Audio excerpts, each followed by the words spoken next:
One of the most incredible Sadaqah Jariyah projects that ILM deliver is that wherever they install a water solution, they always establish a kitchen gardening project.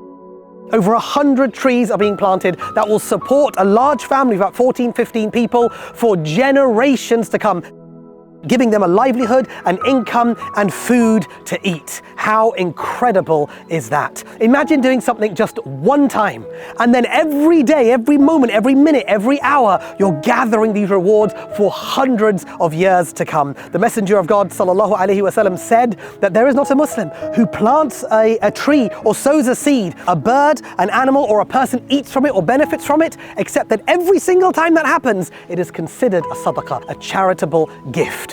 This Ramadan, give the simple gift that keeps on giving. Plant trees with ILM.